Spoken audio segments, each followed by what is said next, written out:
Bismillah.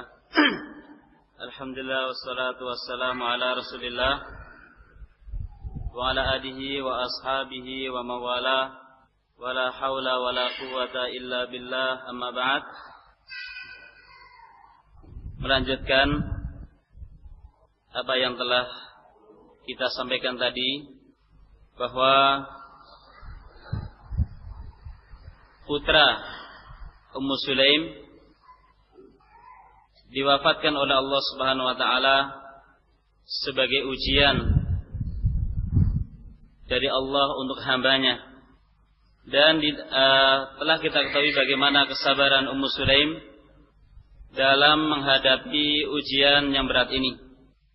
Suaminya Abu Talhah radhiyallahu anhu ketika mengetahui hakikat bahwa putranya telah meninggal, maka beliau mengucapkan inna lillahi wa inna ilaihi raji'un. Mengucapkan inna lillahi wa inna ilaihi raji'un. Yang maksudnya adalah seorang dia kembali kepada Allah Subhanahu wa taala di saat musibah menimpanya. Seorang yakin bahwa dirinya adalah milik Allah dan hanya kepada Allah pula nantinya akan kembali. Di sini ada faedah keutamaan mengucapkan inna lillahi wa inna ilaihi raji'un di saat mendapatkan musibah. Allah Subhanahu wa taala telah memuji orang-orang yang sabar.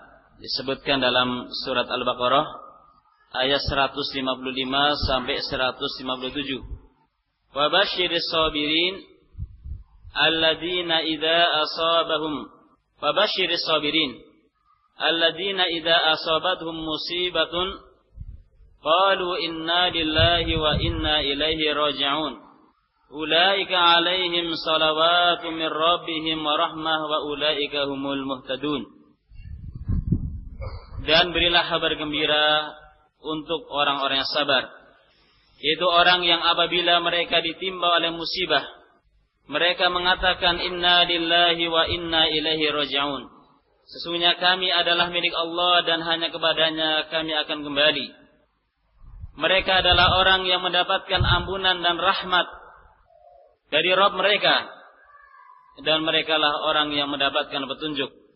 Jadi seperti ini sunnahnya seorang mukmin ketika dia ditimpa oleh musibah, dia mengucapkan inna lillahi wa inna ilaihi raji'un. Dahulu Ummu Salamah, ini bukan Ummu Sulaim, Ummu Salamah, ketika suaminya yaitu Abu Salamah meninggal, Rasul alaihi salatu wasalam menuntunkan Ummu Salamah dan keluarganya untuk mengucapkan inna lillahi wa inna ilaihi raji'un. Kemudian membaca doa Allahumma ajurni fi musibati wa akhlif li khairan minha. Wahai Allah, berilah aku pahala pada musibah yang menimpa saya dan berilah ganti untuk saya yang lebih baik darinya. Orang yang mengucapkan doa seperti ini maka akan diganti yang lebih baik oleh Allah Subhanahu wa taala. Ketika Abu Salamah meninggal dan Ummu Salamah dituntunkan membaca doa tadi, dia membaca inna lillahi wa inna ilaihi raji'un Allahumma ajurni fi musibati. Kemudian dia mau melanjutkan doanya, ragu dia. Di mana Rasul di situ mengatakan wa akhlif li khairan minha, dan berilah ganti yang lebih baik darinya. Kata Ummu Salamah, apa ada orang lebih baik daripada Abu Salamah? Setelah dia pikir ternyata ini adalah bimbingan dari Rasul alaihi salatu wasallam, maka dia lanjutkan doa itu. Kemudian Allah ganti betul untuk Ummu Salamah suami yang lebih baik dari Abu Salamah, yaitu Rasul alaihi salatu wasalam. Di mana ketika Ummu Salamah sudah selesai iddahnya, dilamar oleh Rasul alaihi salatu wasalam, maka Ummu Salamah mengatakan, ya Rasulullah, bukan saya menolak lamaranmu, tetapi saya ini seorang wanita yang sudah umur. Saya juga punya sifat cemburuan, dan anak saya juga banyak. Bukan saya menolak lamaranmu ya Rasulullah. Maka Rasul alaihi salatu wasallam mengatakan, sinni sinnuki, ya umur saya ya seperti umurmu. Artinya ya saya juga sudah lanjut. usia. Adapun apa yang kamu katakan kamu punya sifat cemburuan, Allah akan menghilangkannya. Adapun apa yang kamu katakan bahwa kamu punya anak banyak, anakmu tanggunganku. Kemudian Ummu Salamah dinikah oleh Rasul alaihi salatu wasalam sehingga dia dapat ganti yang lebih baik ya dari Abu Salamah. Di sini ada faedah. Seorang janda jika dia nikah lagi dengan lelaki yang lain, andai kata nanti masuk ke dalam surga semuanya misalnya, kira-kira sama suami yang pertama atau yang terakhir? Sama suami yang terakhir. Sama suami yang terakhir. Dahulu Ummu Darda ketika ditinggal mati oleh Abu Darda dilamar oleh Muawiyah. Maka Ummu Darda tidak mau karena dia mendengar dari suaminya yang ia mendengar dari Ar-Rasul alaihi salatu wasalam yang maknanya bahwa seorang wanita yang ditinggal mati oleh istrinya kemudian dia menikah lagi dengan orang lain nanti di surga akan bersama suami yang terakhir. Ya, bersama suami yang terakhir. Tapi ya enggak apa-apa kalau nikah lagi, ya. Masalahnya kan kita enggak ngerti apa yang ya. Kalau memang masih muda dan dikhawatirkan kalau tidak menikah mungkin timbul fitnah, nikah. Lebih baik seorang menjaga kehormatan, masih muda dia, ya. Kalau dia mengatakan tapi sudah janji sama suami, pokoknya kita sehidup apa? Semati. Ya, yang namanya perjanjian itu kan biasanya akan dianggap kalau itu sebelum terjadi akad. Kalau sudah akad kemudian ada janji enggak dianggap. Kemudian perjanjian yang seperti itu kalau memang akan menimbulkan mudarat. Yang lamar banyak banget, sementara ini masih perempuannya masih muda dan memang ingin nikah lagi. Kalau enggak menikah mungkin mudarat ya sudah. Karena sudah mati suaminya kan sudah boleh dinikah oleh apa? Orang lain. Mungkin yang dimaksud sehidup semati artinya selama masih apa? Jadi suami istri ya terus jangan pisah. Seperti itu mungkin. Tapi di sini yang terpenting bahwa seorang ketika ditimpa oleh musibah diingat kepada Allah Subhanahu wa taala. Membaca inna lillahi wa inna ilaihi raji'un. Allahumma ajurni fi musibati wa akhlif li khairan minha. Tidak ada seorang muslim yang ditimpa musibah kemudian dia berdoa seperti tadi kecuali Allah akan ganti dengan lebih baik. Contohnya adalah tadi Ummu Salamah. Ketika dia ragu akan mengucapkan wa akhlif li khairan minha dan berilah ganti ya Allah yang lebih baik dari Abu Salamah, berhenti dia. Apa ada orang yang lebih baik dari Abu Salamah? Namun karena ini adalah saran dari Nabi diucapkan dan Allah ganti yang lebih baik darinya yaitu Ar-Rasul alaihi salatu wasallam. Pada ucapan inna lillahi wa inna ilaihi raji'un terkandung pernyataan yang tulus dari seorang mukmin bahwa dia adalah milik Allah Subhanahu wa taala dan pernyataan yang tulus bahwa suatu saat kita akan kembali kepada Allah Subhanahu wa taala. Kalau kita mengingat kematian, kalau kita mengingat apa yang akan kita hadapi nanti setelah kehidupan ini, maka mengingat yang seperti ini akan mendorong kita kepada mempersiapkan bekal. Jika memang ada saudara-saudara kita yang telah mendahului kita, toh kita pun nanti akan apa? Menyusulnya. Kita pun akan menyusulnya. Kemudian pada ucapan Ummu Sulaim ketika suaminya pulang menanyakan bagaimana kondisi anaknya, kemudian Ummu Sulaim mengatakan anak kita lebih tenang dari sebelumnya. Yang dimaksud oleh Ummu Sulaim anaknya sudah meninggal. Tapi difahami oleh suaminya Abu Talha bahwa anaknya itu sudah sembuh atau setidaknya sudah membaik.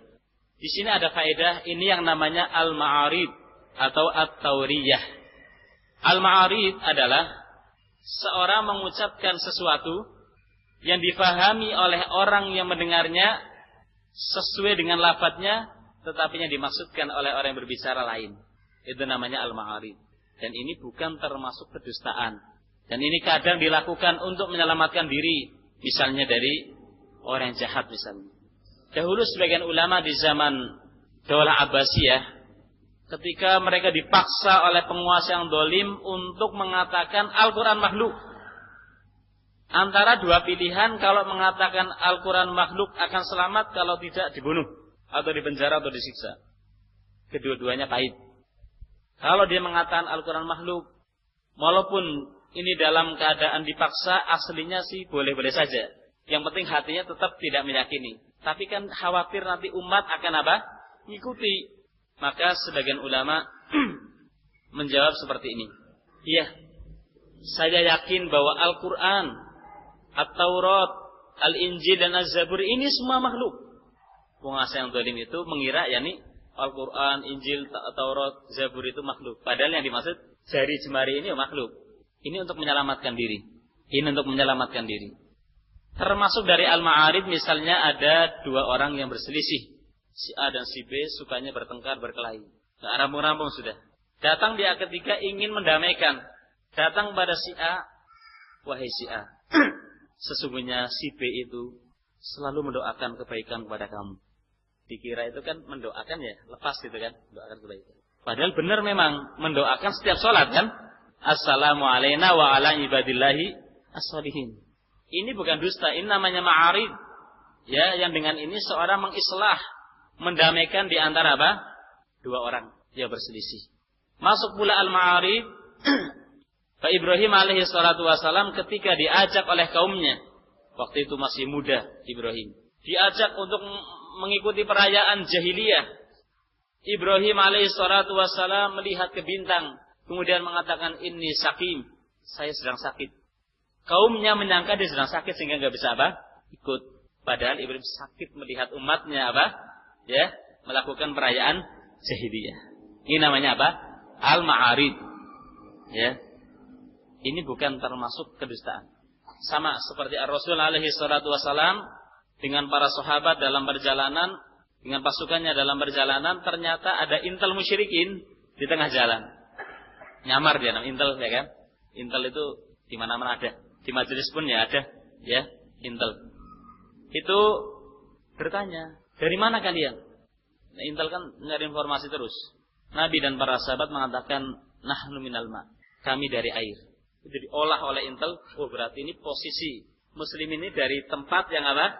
Mungkin dekat sumur, dekat danau atau yang lainnya. Padahal yang dimaksud oleh Nabi dan para sahabat, kami ini dari sperma, air mani. Kan itu. Orang kan dari apa? Air mani. Itu namanya ma'arif. Dan ini kadang digunakan terutama untuk apa? Digunakan untuk menyelamatkan diri dari musuh. Dan ini yang terbagus. Kalau memang apa namanya supaya orang tidak terjatuh ke dalam kedustaan. Tapi kalau dia itu misalnya gak selamat dari orang dolim terus berdusta, maka di sini ulama mengatakan tidak mengapa. Misalnya gini, ada orang Muslim yang baik berlindung di rumah kita, dikejar oleh orang yang dolim yang akan membunuhnya. Orang yang mengejar sampai di rumah kita. Kemudian dia tanya, kamu tahu nggak si fulan? Padahal itu di rumah kita sedang sembunyi. Tapi orang yang ngejar itu orang yang dolim. Boleh nggak kita jujur? Di sini nggak boleh kita jujur. Karena kalau jujur, saudara kita yang sembunyi itu akan ya termadorati oleh orang dolim yang ngejar tadi. Boleh kita dusta. Tapi kalau dengan selain dusta itu bisa, lebih bagus. Misalnya, oh, tolong cari di sana. Itu kan dia tidak dusta. Makanya dahulu ada sebagian ulama, dia ngomong sama pembantunya. Pas mungkin waktu itu dia ada aktivitas di rumah yang mungkin ingin fokus belajar atau menghafal. Dia tidak ingin kalau ada tamu misalnya. Dan ingin fokus waktu itu. Ngomong nanti kalau ada tamu bilang, ya, tuannya nggak ada di sini. Nggak ada apa? Di sini.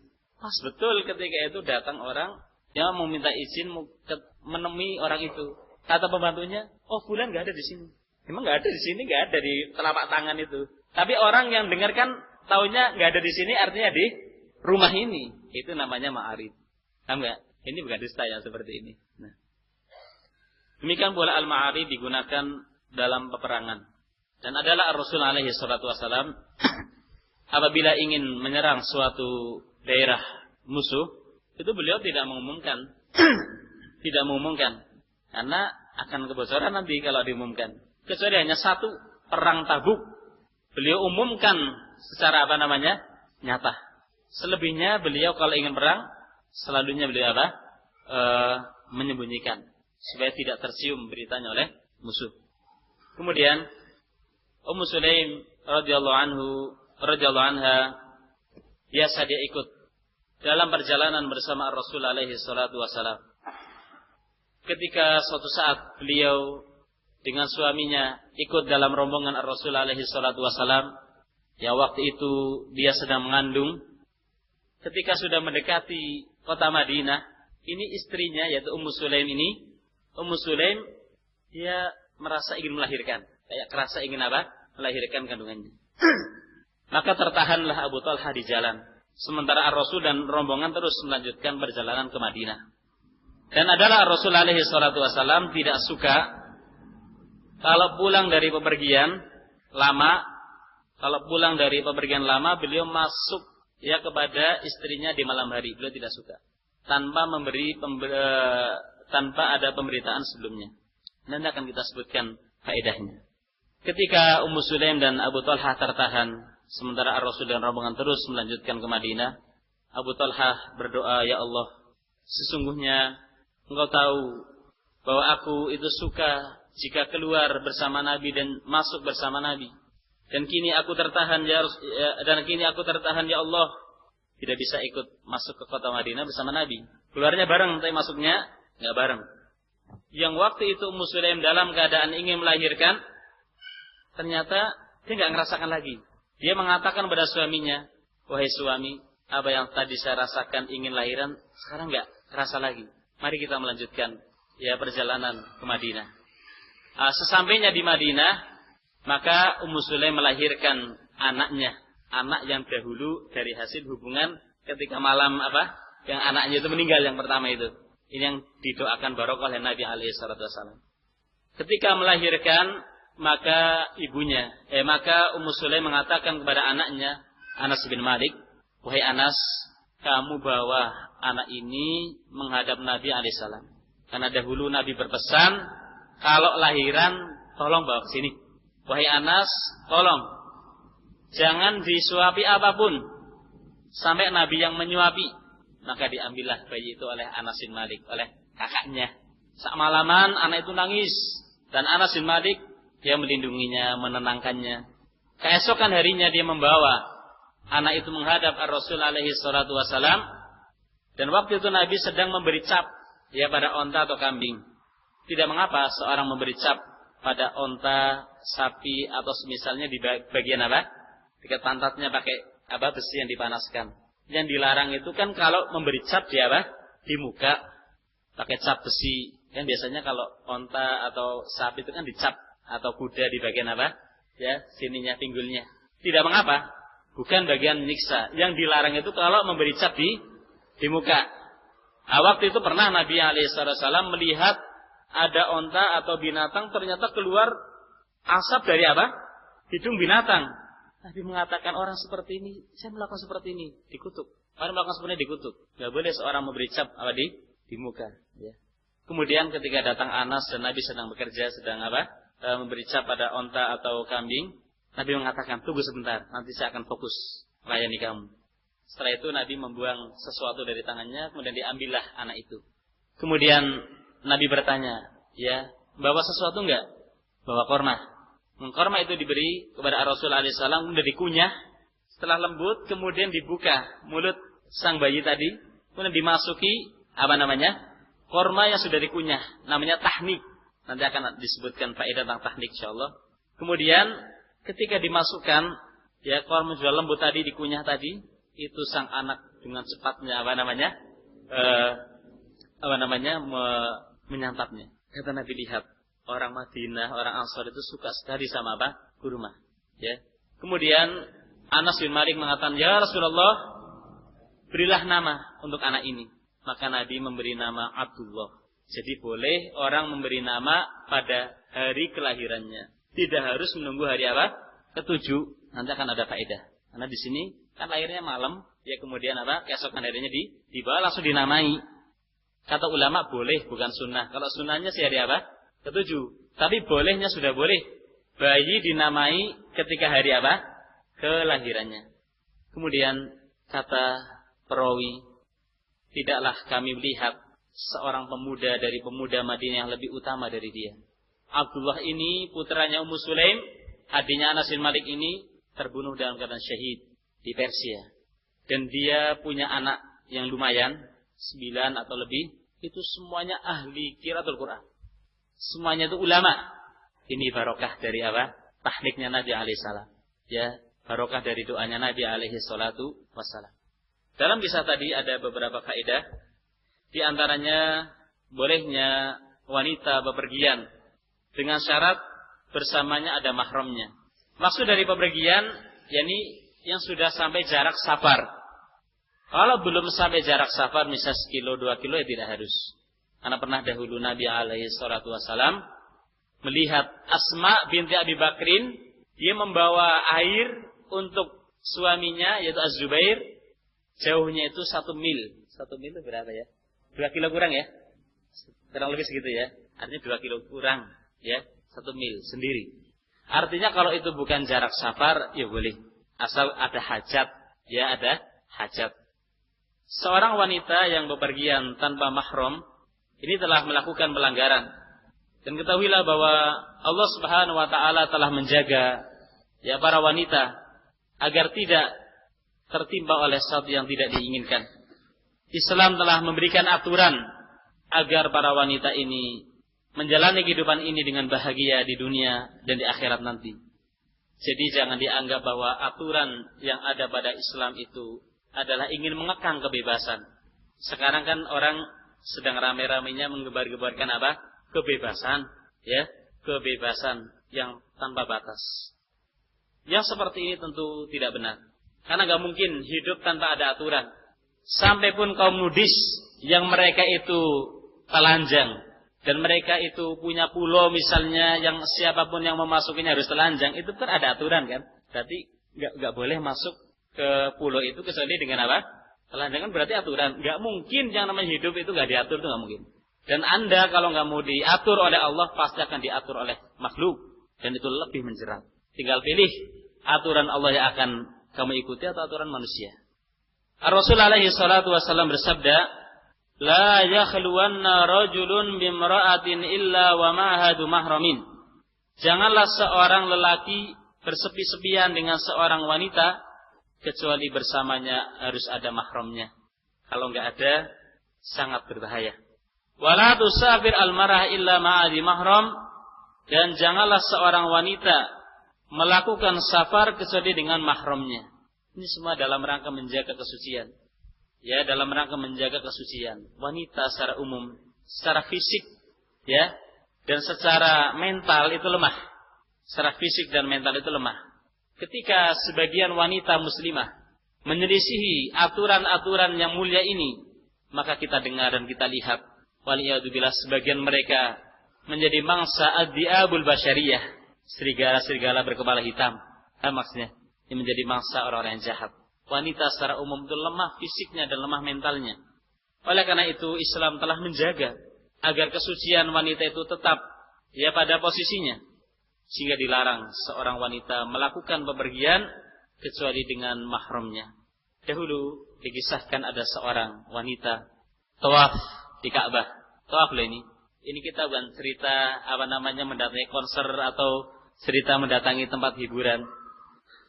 Sedang tawaf wanita ini sendiri. Ketika perempuan ini tawaf sendiri ternyata dibuntuti oleh seorang lelaki yang jahat, ya. Dan wanita ini kerasa, ini saya sudah dibuntuti oleh orang yang jahat. Kemudian dipanggil, ya, saudaranya, waktu itu ikut juga, tapi waktu itu dia sedang tawaf sendiri. Suruh nemeni. Ketika ditemani oleh saudaranya, ini orang yang jahat tadi mundur. Ya, kemudian saudaranya mengatakan, iya, serigala nggak akan mungkin makan kambing kalau dijaga oleh anjing.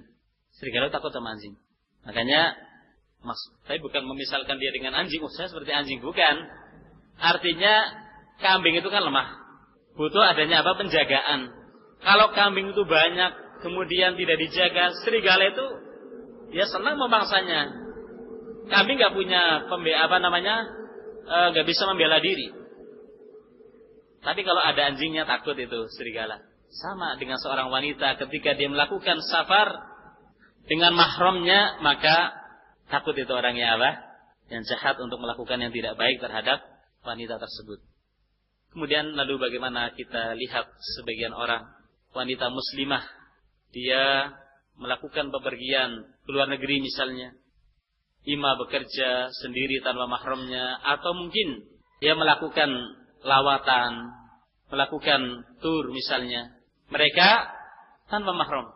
Dan sebagian itu wanita muslimah yang memakai hijab atau jilbab. Nanti ketika sudah naik di atas pesawat, seiring dengan rambu atau isyarat pengikat, ya, kursi sudah boleh dibuka, mereka berdiri, kemudian dia melepas jilbabnya, kemudian nanti berubah menjadi orang orang barat sudah, ya, keluar masih dalam keadaan muslimah, sudah di atas pesawat, ya sudah diganti nanti. Turun ke negeri kafir sudah persis seperti mereka. Orang nggak bisa bedakan ini muslimah atau kafiroh, minder dengan agamanya. Sementara orang kafir itu bangga dengan ya, agamanya. Ternyata ini muslimah kok minder dengan agamanya. Mana yang seperti ini? Ini di antara sebab ya seorang itu ya bermudah-mudah dalam melakukan safar ya sendirian. Kemudian di antara faedah hadis ini atau kisah ini disyariatkannya at-tahnik. At-tahnik yaitu mengunyah sesuatu seperti kurma hingga lembut, lalu dimasukkan pada mulut bayi dan menggosokkannya pada bagian langit-langit mulutnya. Dan ini bukan khusus untuk Nabi, siapapun. Jadi siapapun ya disyariat untuk tahnik kalau dia punya bayi. Diutamakan madu, diutamakan kurma. Kalau tidak ada ya yang manis-manisan, dan lebih utama itu madu. Kemudian baru yang lainnya. Ini diserupakan dengan orang yang berbuka puasa. Ketika perut masih kosong, yang terbagus ya ketika berbuka puasa itu adalah rutop, korma yang masih basah. Kalau nggak ada ya korma yang kering. Kalau nggak ada baru yang manis-manisan. Perutnya masih kosong. Demikian pula bayi ini, ya, bayi yang belum memakan apa-apa, bahkan bayinya muslim ini belum menyusu. Sampai yang pertama kali masuk ke perutnya itu adalah kunyahan kurma yang dikunyah oleh Nabi dan air liurnya Nabi alaihissalam. Tidak mengapa air liur ya orang tua ya dia mengunyah kurma atau yang semisalnya ya enggak apa-apa. Tidak mengapa. Ketika syariat membolehkan, jangan khawatir kalau di situ ada mudorot. Ya, sama ketika misalnya ada gelas seperti ini berisi air, kejatuhan lalat, itu disuruh memasukkan itu lalat ke dalam air kemudian dibuang. Lalatnya kemudian airnya diminum. Karena lalat itu salah satu sayapnya ada racunnya, salah satunya ada penawarnya. Mungkin ya sebagian orang belum percaya. Tapi kalau ini berita dari Nabi alaihissalam, tidak ada kecuali sami'na wa ta'na. Yuk kita mendengar, kita taat. Terlebih bahwa penelitian medis menyatakan bahwa seperti itu. Kan semakin memperkuat keyakinan kita terhadap berita yang datang dari Ar-Rasul alaihissalam. Bahwa lalat itu salah satunya ada racunnya, salah satunya ada penawarnya. Kenapa seorang anak itu ditahnik, dikunyahkan kurma sampai lembut, kemudian dimasukkan ke dalam, kata ulama yang bagus, ikut dibuka mulutnya, ya, nanti digosok-gosokkan di bagian mulutnya itu, atas mulutnya, agar anak itu terlatih nanti kuat dan bisa makan. Itu di antara faedahnya yang disebutkan oleh Al-Hafidz Ibn Hajar dalam kitabnya Fathul Bari. Kemudian di antara faedah hadis tadi, ketaatan seorang anak kepada orang tuanya. Anas bin Malik radhiyallahu anhu disuruh oleh ibunya untuk membawa bayi. Ya kalau bayi sudah agak gede, ini bayi masih kecil yang mungkin nangis terus. Tapi lihat seorang anak yang berbakti kepada orang tuanya. Perintah orang tuanya dijalankan dengan ya penuh ya sukacita, tidak ada keberatan. Dan kita rindu seorang anak yang seperti ini. Masih adakah anak-anak seperti Anas bin Malik yang kalau diperintah orang tua nurut, taat pada orang tua? Ya subhanallah, memang lain. Generasi yang dibimbing oleh Rasul alaihi salatu wasallam memang memunculkan para tokoh yang hebat, memunculkan orang-orang yang mereka dijadikan sebagai teladan. Seorang anak dibawalah anak itu oleh Anas bin Malik, dan semalaman itu anak itu menangis dan terus didiamkan, dirawatnya. Bayangkan, ya. Lalu bagaimana sebagian orang, sebagian istri, padahal itu anaknya sendiri, anaknya rewel, dilemparkan kasih suaminya, kamu lah, saya capek. Ya subhanallah, seorang istri, seorang ibu terhadap anaknya jangan seperti itu. Berikan kasih sayang. Dulu pun kamu seperti ini. Coba kalau orang tua kamu dulu kayak kamu ini, kamu sudah dilempar di tong sampah, mungkin nggak ada lagi kamu. Karena kamu dulu disayang oleh orang tua kamu masih hidup sampai sekarang loh. Ya, kamu sama anakmu sudah seperti itu. Oh berat, saya capek ngerawat anak. Ya, jangan cuma enaknya toh, ya kan? Anak ya dirawat, nanti kamu akan mendapatkan buah dari apa? Capeknya kamu ini. Ketika anak sudah dewasa akan tumbuh, ya jadi orang yang berbakti kepada kamu, membantu kamu. Apa kamu tidak ingin anak kamu itu baik? Dan tentu sangat berbeda sekali dengan sebagian pemuda di zaman sekarang. Mereka sulit untuk kita lihat seperti pemuda seperti Anas bin Malik yang muda waktu itu. Apa di antara faktornya? Faqadul qudwah. Mereka nggak punya figur. Umumnya pemuda itu nggak punya figur dari orang tua. Dan banyak dari pemuda mereka mencari figur dari orang-orang yang salah. Ya, mencari figur orang-orang yang tidak pantas untuk dijadikan sebagai teladan. Bahkan orang tuanya sendiri nggak bisa mencontohkan kebaikan. Ya seperti ini. Dan kita hidup di zaman yang pemudanya itu lebih suka berhura-hura daripada mereka hidup serius yang bermanfaat bagi diri mereka dan bagi masyarakatnya. Seolah-olah masa muda adalah bonus yang Allah SWT berikan dan mereka untuk berfoya-foya, nanti kalau sudah tua baru apa? Bertaubat.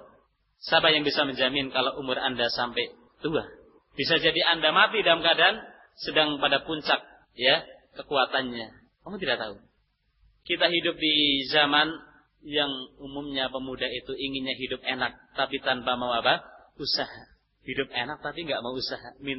Inginnya minta. Nah dong sama orang tuanya. Kadang kalau sudah nggak ada, ayamnya tetangga juga hilang, bebeknya tetangga hilang, dan yang lainnya. Pemuda seperti inikah yang akan meneruskan perjuangan bangsa? Lalu di mana perhatian para umara wal ulama? Perhatian penguasa dan ulama, tokoh masyarakat untuk mengarahkan para pemuda kepada kebaikan. Kita sangat-sangat merindukan ya pemuda-pemuda semisal Anas bin Malik, Ibnu Abbas dan lainnya dari pemuda-pemuda muslimin. Kemudian di antara faedah kisah tadi, kasih sayangnya Nabi alaihi salatu wasalam terhadap umatnya. Lihat, Rasul alaihi salatu wasalam, seorang yang penyayang, seorang pemimpin yang dekat dengan umatnya. Dekat dengan umatnya dan mengerti hajat dan kebutuhan mereka.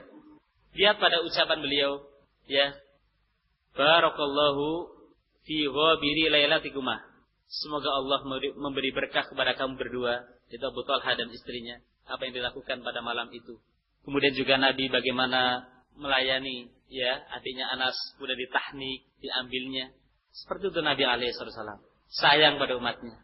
Sayang pada umatnya. Dan dahulu biasa memang para sahabat kalau mereka punya anak itu dibawa kepada Rasul alaihi wasallam kemudian ditahnik oleh beliau. Tapi ini bukan menunjukkan disyariatkannya kalau ikhwah kita punya anak bawakan ke kiai atau ustaz untuk ditahnik, tidak. Orang tuanya saja. Ini Nabi lain. Datang pada Nabi, kemudian dikunyahkan, ya, korma atau semisalnya kemudian dimasukkan. Didoakan barokah oleh Nabi alaihissalam. Pernah waktu itu ada anak kecil sedang didudukkan, ternyata kencing, ya dipakai Nabi alaihissalam. Ya namanya bayi nggak ngerti kalau itu Nabi. Kalau itu Nabi nggak berani dia ngencingi. Namanya bayi. Nabi tidak marah. Ya, Nabi hanya mengatakan ambilkan air, kemudian dipercikkan. Itu sudah selesai urusan. Nah, ini menunjukkan bahwa air kencing bayi laki-laki yang belum memakan makanan tidak najis dan cukup dipercikan saja.